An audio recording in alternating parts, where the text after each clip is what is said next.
नमस्कार दोस्तों, मैं हूं सचिन और आपका मेरे YouTube चैनल पे बहुत बहुत स्वागत है। दोस्तों, आज की वीडियो में हम एक बुक रिव्यू करने जा रहे हैं। जी हाँ दोस्तों, काफी लंबे समय के बाद मैं कोई बुक रिव्यू कर रहा हूं और ये बुक मैं काफी लंबे समय से पढ़ रहा था। जब से मैंने नेट एग्जाम दिया था उसके बाद से मैंने इस बुक को पढ़ना शुरू किया था, क्योंकि ये बुक बहुत लेंथी है, बहुत लंबी है। अराउंड 800 पेजेस हैं इस बुक के। और आई एम श्योर आपको नाम का तो पता होगा, फिर भी मैं आपको बता दूंगा। इस बुक का नाम है निकोलस निकलबी और द एडवेंचर्स ऑफ निकोलस निकलबी, जिसे लिखा है चार्ल्स डिकन्स ने। ये चार्ल्स डिकन्स की थर्ड बुक थी। और कहीं ना कहीं इस बुक को पढ़ने से ये पता चलता है कि चार्ल्स डिकन अभी भी सीख रहा था राइटिंग की कला जो है। जो राइटिंग की कला है वो पूरी तरीके से उसको नहीं अभी तक डेवलप हो पाई थी। और इस बुक को पढ़ने के बाद आपको लगता भी है कि चार्ल्स डिकन अपने प्राइम पे नहीं था इस बुक को लिखने के टाइम पे। ऐसा मुझे फील हुआ बुक को पढ़ने के बाद। आपको पता नहीं, आपने जो बुक पढ़ी होगी आपको कैसा लगा होगा, तो आप अपना एक्सपीरियंस शेयर कर सकते हैं कमेंट सेक्शन में।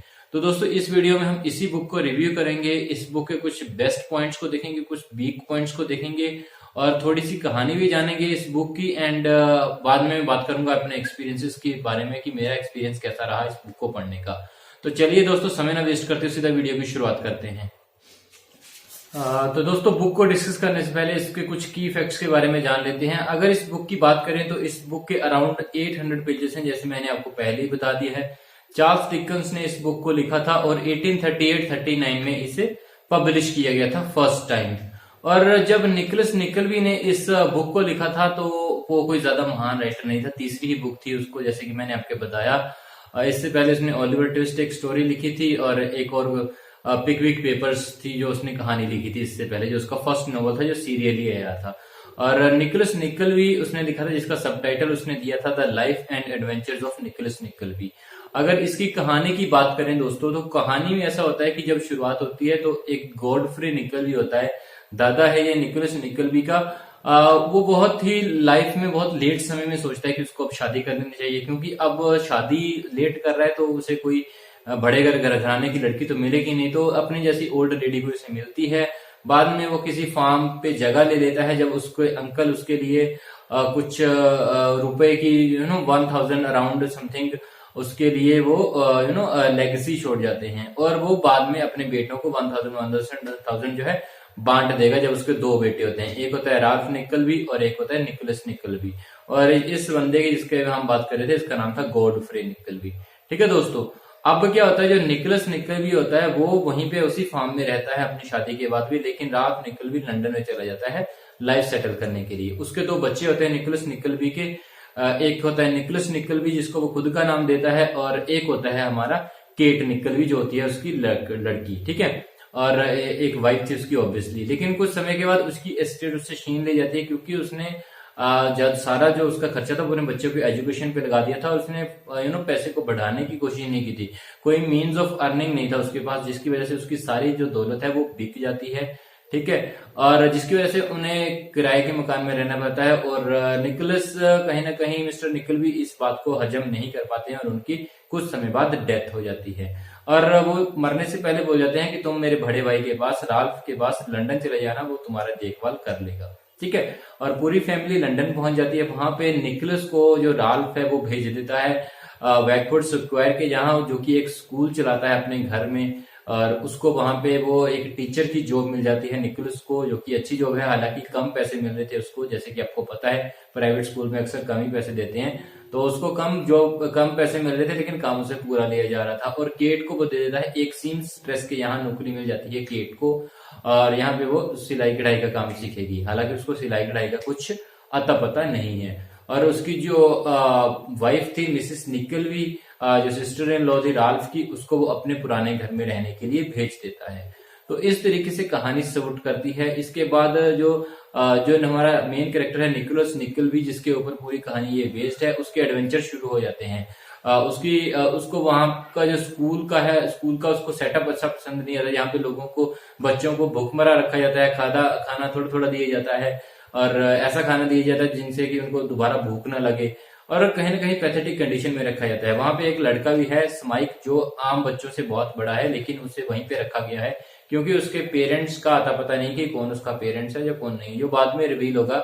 नोवेल के लास्ट में जाके जब उसकी डेथ हो जाती है उसके बाद रिवील होता है कि स्माइक आखिर किसका बेटा था। ठीक है दोस्तों, तो उसके बाद निकोलस की उसके साथ फाइट हो जाती है, जो प्रिंसिपल था स्कूल का, मिस्टर बैकफोर्ड स्क्वायर। तो वो उसकी अच्छी तरह से पिटाई करता है और वहां से भाग जाता है। उसके बाद निकोलस कुछ समय रहेगा ड्रामा वालों के साथ, ड्रामा करेगा, ये एक्ट करेगा ये कुछ समय तक और अच्छी अर्निंग करेगा।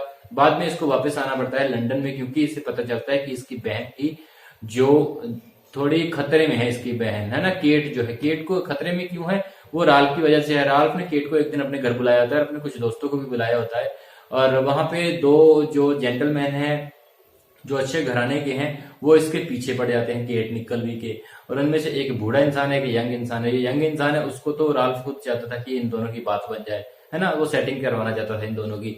लेकिन जो ओल्ड वन है उसको ये बात पसंद नहीं आती है और वो केट के मगर पड़ जाता है, बिल्कुल पागल हो जाता है केट के मगर, वो केट को तंग कर रहा था। इसीलिए निकोलस को वापस आना पड़ता है लंदन में, और आते ही वो उस बंदे से मिलता है और उसकी अच्छे से धुनाई करता है पहले तो, ठीक है, और जिसकी वजह से उसको बेड रिडन हो जाता है वो कुछ समय के लिए, 2-3 महीनों के लिए बेड पे पड़ जाता है वो, ठीक है दोस्तों। इसके अलावा इस नॉवल में एक और अच्छा कैरेक्टर है जिसका नाम है न्यूमैन नोक्स।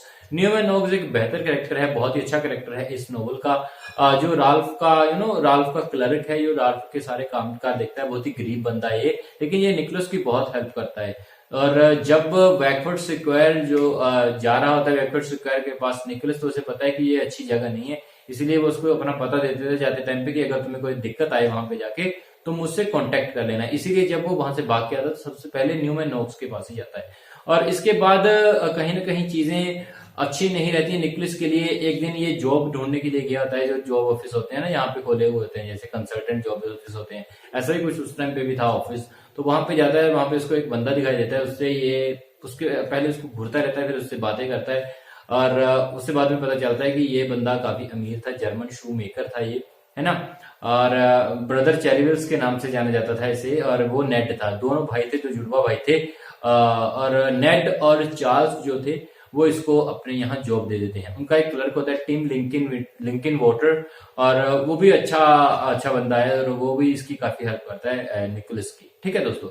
अब चीजें आगे बढ़ती हैं और निकोलस उनके साथ सेटल हो जाता है, अच्छा काम भी कर रहा है, लेकिन इसे एक लड़की पसंद आ जाती है जो अक्सर आती रहती है इन दोनों ब्रदर्स से मिलने के लिए, नेड और चार्ल्स से, मिस्टर चैरिवल ब्रदर्स से। लेकिन वो कहीं ना कहीं इसे छुपा के रखते हैं इसकी स्थिति की वो लड़की कौन है, इसीलिए वो ज्यादा उस पर बात भी नहीं करता, ठीक है दोस्तों। अब इन दोनों ब्रदर्स का एक भतीजा है, वो फ्रांस से वापस आया है, वो भी जॉब देखेगा यहाँ पे, इसी काम को संभालेगा वो, और उसे पसंद आएगी केट निकलवी जो राल्फ की बहन है। इससे पहले वो दोनों ब्रदर्स इसको अच्छा खाना पीना, अच्छा घर दे देते हैं राल्फ को, निकोलस को रहने के लिए। और निकोलस की जो बहन है केट, उससे पसंद आ जाती है फ्रैंक को, वो पसंद आ जाती है, इसीलिए वो फ्रिक्वेंट विजिट देता रहता है उनके घर पे। और जो स्माइक है, कहीं ना कहीं राल्फ एक प्लान बनाता है बैकवर्ड स्क्वायर्स के साथ मिलके, और वो एक फोर्ज लेटर लिखते हैं जिससे पता चलता है कि स्माइक किसी बंदे का बेटा है, किसी और बंदा है जो अभी आ गया है और उसका बेटा है वो, ठीक है दोस्तों। और चीजें बदल जाती हैं, स्माइक की हेल्थ बेकार हो जाती है, बहुत बीमार हो जाता है वो, जिसकी वजह से उसको जाना पड़ता है, कंट्री में भेज दिया जाता है उसको, और निकोलस उसके साथ जाता है, और कुछ समय के बाद उसकी वहां पे डेथ हो जाती है। अब वो जो मिस्टीरियस लड़की है, उसको जो ब्रदर्स हैं वो निकोलस को अपने पास बुलाते हैं और उसे बोलते हैं कि तुम उस मिस्टीरियस लड़की का तुम्हें ध्यान रखना पड़ेगा, क्योंकि उसका बाप जो है बड़ा क्रूर है, और उसकी जो माँ थी वो चार्ल्स से उसकी शादी होने वाली थी, लेकिन बाद में उसने उसको चूज कर लिया था, इसकी माँ को, है ना, जिसका नाम मिस ब्रे है उसका नाम, मिस मैडलिन ब्रे। और चीजें ऐसे चली हुई होती हैं, और बाद में हमें पता चलता है कि जो ब्रे है, मिस्टर ब्रे बहुत क्रूल फादर है, वो अपनी बेटी से काम करवाता है। हालांकि एक टाइम पे वो जेंटलमैन हुआ करता था, लेकिन उसकी प्रॉपर्टी सारी सीज कर ली गई थी कुछ कारणों करके, वो हमें नोवेलिस्ट ने इसमें शो नहीं किया है। ऐसी चीजें चलती रहती हैं, और फाइनली जो मिस्टर ब्रे है वो पैसे के लिए अपनी बेटी की शादी आर्थर ग्राइड से करवाना चाहता है, जो कि एक बहुत ही ओल्ड बूढ़ा आदमी है, और इनकी शादी फिक्स करवा रहा है राल्फ निकलवी, जिसका कि आपको पता ही है, ठीक है दोस्तों। ऐसी चीजें चलती हैं, लेकिन शादी वाले दिन उसकी डेथ हो जाती है उसके फादर की, और निकोलस निकलवी उससे बचा लेता है उस लड़की को, मिस मैडलिन ब्रे को, जिसको कि वो पसंद भी करता है, लेकिन वो अपनी फीलिंग को सप्रेस कर रहा है, क्योंकि उसे लगता है कि ब्रदर्स ने जिनके उसके ऊपर इतने एहसान है, उन्होंने उसके लिए बहुत अच्छा किया है, और उसको उसका उनका दिल नहीं तोड़ना चाहिए इससे, है ना, विश्वास नहीं तोड़ना चाहिए उसका, ठीक है। और राल्फ को ये चीजें बिल्कुल पसंद नहीं आती हैं, लेकिन बाद में हमें पता चलता है जब चीजें बिल्कुल बिगड़ गई हैं। राल्फ अब निकोलस को फंसाना चाहता था कि क्योंकि निकोलस से उसकी बिल्कुल भी नहीं बनती है, और राल्फ निकोलस को फंसाना चाहता था कि इससे फंसाना चाहता था कि जो उस बच्चे को, जो स्माइक है, उस बच्चे को वो जबरदस्ती उसने पकड़ के रखा हुआ है ना। लेकिन चीजें बदल जाती हैं और चीजें उल्टी पड़ जाती हैं। अब जो बंदा, जो फोर्स राइटर जिसने लिखा हुआ था, वो भी पलट जाता है। वो बोलता है मैं नहीं दूंगा इसके खिलाफ जो गवाही, और बैकवर्ड स्क्वायर्स को जेल भेज दिया जाता है, क्योंकि बैकवर्ड स्क्वायर के पास वो विल पेपर मिलते हैं जो कि मैडलिन ब्रे के थे, जिसको कि राल्फ ने भेजा था उससे लाने के लिए। जो उसकी अर्थर ग्राइड की जो नौकर थी ना, जो वुमेन थी, वो भागे थी उसको लेके, और फिर उसने बैकवर्ड स्क्वायर्स को उसने भेजा था उसे लाने के लिए, और वहीं पे पुलिस उसको पकड़ लेती है। और इसी से हमें पता चलता है कि राल्फ, उसी टाइम हमें ये भी पता चल जाएगा कि जो स्माइक था वो राल्फ का ही बेटा था, और उसी के एक क्लर्क ने स्माइक को छुपा के बैकवर्ड स्क्वायर के स्कूल में भेज दिया था। ठीक है, डोथ बॉयज हॉल था उस स्कूल का नाम। ये आप याद रख लीजिएगा, आपके लिए जरूरी है। ठीक है दोस्तों, और फाइनली चीजें एंड में जो है सेटल हो जाएंगी। राल्फ निकलबी को जब पता चलेगा कि स्माइक उसी का बेटा था और उसी ने अपने बच्चे को इतना तंग किया था, तो इस चीज को वो सह नहीं पाता है और वो सुसाइड कर लेता है अपने ही घर में। दूसरी बात हमें ये पता चलती है कि जो हमारा निकोलस है उसकी शादी हो जाएगी मैडलिन ब्रे के साथ, और जो केट है उसकी शादी हो जाएगी फ्रैंक के साथ। टिम लिंकन वाटर की शादी हो जाएगी मिस ला क्रीवी के साथ। मिस ला क्रीवी मैं आपको बताना भूल गया, मिस ला क्रीवी वो औरत थी जो अच्छी दोस्त थी इनकी, जो जो निकलवीज थे इनकी अच्छी दोस्त थी वो। और जब वो लंदन आए थे तो सबसे पहले लॉज इसी ने किया था इनको, है ना। तो इसी के साथ हमारा ये नॉवल खत्म हो जाता है। तो दोस्तों अब बात कर लेते हैं कि इस नॉवल की कुछ खामियों की। देखिए, एक खामी इस नॉवल की यह है, इसमें जो लव रिलेशनशिप है वो बहुत ही जल्दी खत्म कर दिए हैं इसने हमारे नॉवलिस्ट ने। तो लव जो रिलेशनशिप है एकदम से डेवलप कर दिया है उनको, मतलब मैडलिन का कोई रोल ही नहीं है। सीधा पता चलता है कि निकोलस उसे पसंद करता है, निकोलस की ही बात चल रही है, और निकोलस ही अंत में उससे शादी भी कर लेता है। और दूसरी ओर केट और जो केट और फ्रैंक का जो लव ट्रायंगल है वो भी बिल्कुल ऐसा ही है। और सिमिलरली टिम लिंकन वाटर और मिस ला क्रीवी का भी लव ट्रायंगल सेम ही है। तो ये जो लव सीन है इस फिल्म में बहुत ही इस पर्टिकुलर नॉवल में वो बहुत ही कम है, और कहीं ना कहीं लव ट्रायंगल, लव शो करना अभी तक डिकन्स को नहीं आया था, इससे पता चलता है।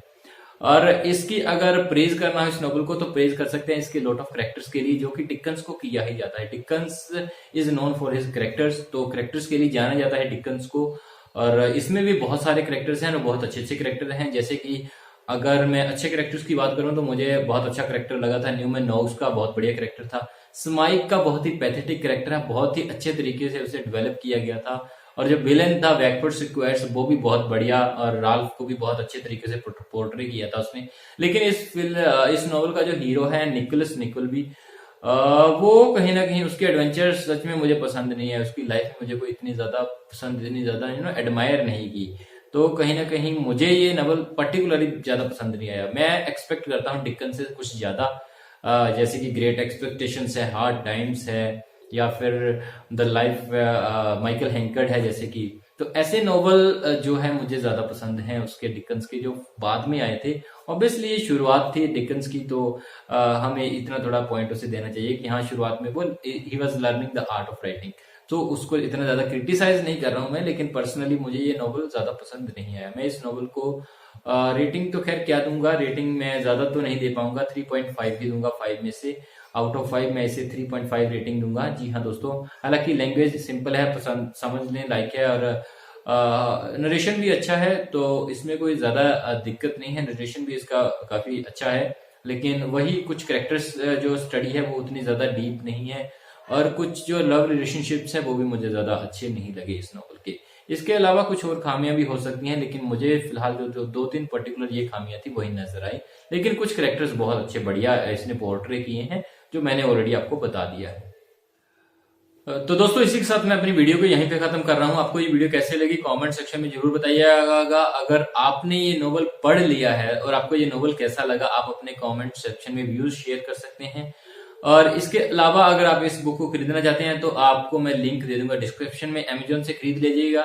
मुझे ये नॉवल पड़ा था लगभग 150 रुपीज का, 150 और 60 समथिंग, क्योंकि मैंने ये अमेजोन से यूज्ड बुक का जो ऑप्शन होता है वहां से खरीदा था, और इसीलिए मुझे ये नॉवल जो है थोड़ा सस्ता मिल गया था। अराउंड अगर आप इसको खरीदेंगे तो फिर आपको ये पड़ जाएगा 200 समथिंग, 300 समथिंग भी पड़ सकता है ना, अगर आप पेंगुइन से खरीदेंगे। मैंने इसको खरीदा था वर्ड्सवर्थ क्लासिक से, आप इसे देख सकते हैं यहाँ से, वर्ड्सवर्थ क्लासिक से मैंने इसे खरीदा था। और ये नॉवल अच्छी प्रिंटिंग है इनकी और बढ़िया नॉवल है, मुझे तो इसमें कोई खामी नजर आई नहीं है, आप इसे रख सकते हैं। और ये दो जो भाई आपको दिखाई दे रहे हैं ना, ये चैरीविल ब्रदर्स हैं, जो कि नेड और चार्ल्स थे, जिन्होंने हेल्प की थी निकल्पी की बहुत ज्यादा। ठीक है, और एक और बात इस नॉवल के बारे में बताना चाहूंगा, क्योंकि इसका जो कैरेक्टर का नेम है वो इसके हीरो के नेम पे रखा गया है, तो इसे हम एपोनिमस नॉवल कह सकते हैं, क्योंकि वो नॉवल जिसका जो टाइटल है वो हीरो के नेम पे रखा गया हो तो उसे हम एपोनिमस नॉवल कहते हैं। ठीक है दोस्तों, तो फिलहाल की वीडियो में मैं यहीं पे खत्म करता हूँ। वीडियो को लाइक, शेयर और कमेंट कर दीजिएगा, चैनल को सब्सक्राइब कर दीजिएगा, क्योंकि इस तरह की वीडियोस आपको हमारे चैनल पे रेगुलर बेसिस पे मिलती रहती है। नई वीडियो लेके साथ जल्दी आपके सामने हाजिर होंगे, तब तक के लिए जय हिंद, जय भारत।